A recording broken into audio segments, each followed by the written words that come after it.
السلام عليكم، عاملين ايه؟ اتمنى كلكم تكونوا بخير. هنتكلم عن مجموعه من الرفاق كانوا متجمعين وبيقولوا ان احنا بيسالوا بعض واحد منهم اسمه نور بيقول انتوا عارفين يا شباب ان في المملكه اللي احنا عايشين فيها ديت في قاعه القاء المحاضرات. بكره هنتناقش عن مشكله بتواجهنا وهي مشكله التفكير الزائد، ومقدم المحاضره دي هيكون مريم، ربنا يوفقها. اول مره تدي محاضره، لكن انا متاكد ان مريم هتقدم المحاضره بشكل ممتاز. مريم، دي تريقه بقى ولا بجد؟ ضحك الجميع. نور، لا والله بجد كلنا واثقين فيكي واكيد هتكون محاضره رائعه ان شاء الله.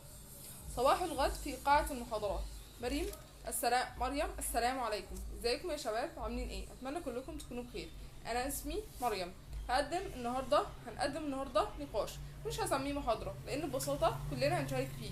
احب اتشرف باسمائكم قبل ما نبدا ان شاء الله. بدأ الجميع بانهم يقولوا اسمائهم. كانوا حوالي 30 شخص.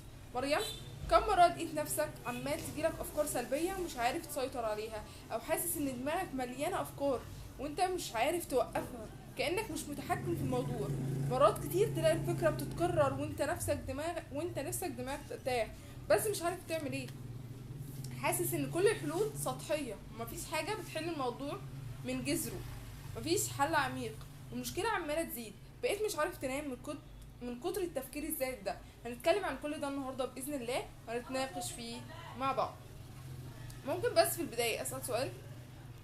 مريم، كم واحد فيكم بيفكر في مواقف في الماضي تقعد تتكرر في دماغه جواه، يقعد يقول كان المفروض اعمل كذا الى ما لا نهايه؟ الحاضرون معظمهم رفع ايده. مريم، تمام جدا. هسال بقى سؤال كمان. ايه الاحساس بقى بعد التفكير ده؟ هل بترتاح؟ عادل، لا مش برتاح. بيجيله صداع شديد جدا ودماغي بتبقى كانها هتنفجر. جويرية، مفيش راحه خالص، بحس بعدها بالعكس. يزيد، بحس بغضب قوي تجاه الاشخاص اللي حصل معاهم الموقف. نور، بحس كأن بركان فاير جوايا. وتشابهت الآراء بتاعت الناس الباقية. مريم، تمام جدا، ما تزهقوش مني، أهم حاجة الأسئلة دي مهمة جدا لأن هيتبني عليها الحلول إن شاء الله. الجميع في صوت واحد، ما تخافيش مش هنزهق أبدا، إحنا مكملين ما تقلقيش، مش ماشيين من هنا غير لما نلاقي حل، ومش سطحي، عايزين حل جذري زي ما وعدتينا. مريم، كده تمام، نطول بقى براحتنا. مين فيكم دايما بيفكر وخايف من اللي هيحصل في المستقبل؟ 28 من ال30 رفعوا ايديهم. مريم، ماشي، كفايه عليكم اسئله كده، يلا بقى ندخل في صلب الموضوع. اقصد نحل بقى المشكله.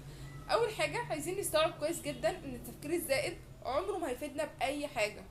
مستحيل حد فيكم يكون كتر التفكير ده بيديله حاجه ايجابيه مثلا. هل بعد التفكير الزائد السلبي ده حد بيستفيد؟ طبعا لا. ولا انا غلطانه؟ الجميع كلهم في نفس واحد. صح جدا ان انت بتقوليه. مريم، كده متفقين.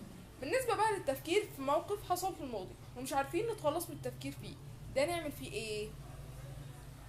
اول حاجه ان الماضي عدى، خلص، انتهى. استوعب الحقيقه دي ان الماضي مضى، عدى ومش هيرجع. تاني حاجه ان اي خطأ وقعت فيه ده درس، بلاش جلد ذات. والجلد ذات ده هيخلينا نتعب نفسنا على الفاضي.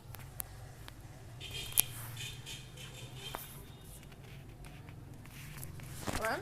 طيب، اكتب الموقف، اكتب اللي انت عملته، اكتب ايه اللي المفروض كنت تعمله، اكتب استفدت ايه من الموقف ده.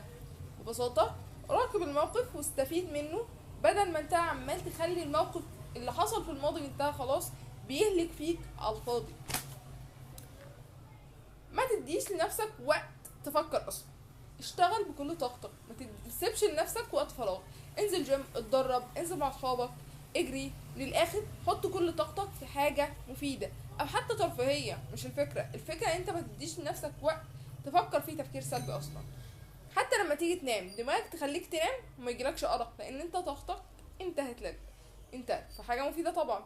وهنبقى نتكلم في مره تانية ان شاء الله عن مشاكل النوم وكده، عشان انا كمان كنت بتكلم معاكم قبل كده وقلت النور برضو ان عندي مشاكل في النوم وكده، فممكن حد من الرفاق يتكلم فيها معاكم باذن الله. طيب، تمام جدا. لو انا بقى بفكر كتير في المستقبل اعمل ايه؟ طيب بالراحه جدا، انت لما بتفكر في المستقبل بتحس بايه؟ المعظم جاوب ان احنا بنحس بالعجز، وخاصه مع صعوبه الواقع. مريم، تمام جدا جدا. ايه الحل بقى؟ اول حاجه نكون مركزين على نقطه ان احنا مش ضامنين اصلا نعيش لبكره. هتقولي يعني ايه ما خططش يعني المستقبل؟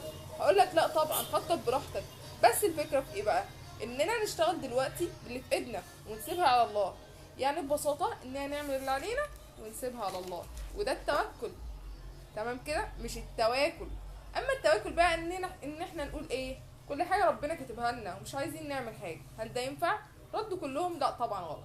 يبقى كده هنتفق على حاجه كمان، اننا نعمل اللي علينا، اما بكره ده مش علينا، مش بايدنا.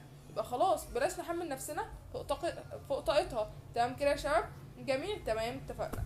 مريم، هنقول بقى كام حاجه كده كمان هيساعدونا ان شاء الله لما تلاقي نفسك هتبدا تفكير كتير.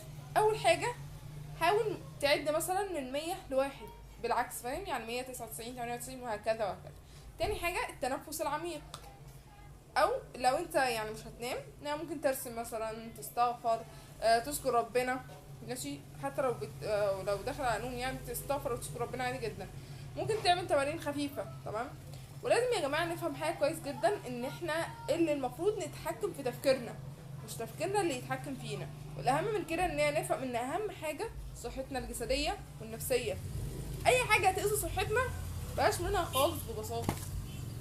وكمان حاجة، ان انت زي ما بتفكر تفكير زائد وسلبي تقدر تفكر بإيجابية طالما عندك دماغ الحمد لله وبتفكر. طيب بدل ما تقول انا الدنيا متلخبطة معايا ومفيش حاجة ظابطة خلاص ومفيش اصلا فايدة، لا، قول ان شاء الله ربنا هييسر لي اموري وانا هسعى وهعمل اللي عليا وكل حاجة هتبقى تمام ان شاء الله. حتى لو دلوقتي انا مش شايف ده، بس انا متأكد ان رب الخير لا يأتي الا بالخير. طيب حد عايز يضيف حاجة؟ لان صراحة انا بنسى، وده الكلام اللي انا فاكراه دلوقتي باذن الله يفرق معاكم. اهم حاجه مش نسمع من هنا ونمشي وما نعملش اي حاجه وفي الاخر نقول ليه بنفكر كتير ومش عارفين نسيطر. عايزه اقول ان مفيش حاجه هتيجي بسهوله، لازم نبذل مجهود عشان صحتنا النفسيه والجسديه. نور، بصوا يا جماعه انا عايزه اضيف نقطه. الشيطان هيجيلك ويقولك بص كل حاجه بقت خراب ازاي، كل حاجه بقت ظلام، شوف انت كنت متفائل بس شوف برضو نهايه التفاؤل ايه، كل حاجه وحشه لسه. يقعد يخليك تشوف كل حاجه سودة جدا.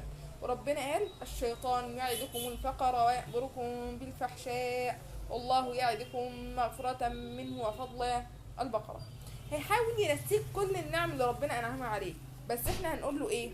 لا لا والف لا.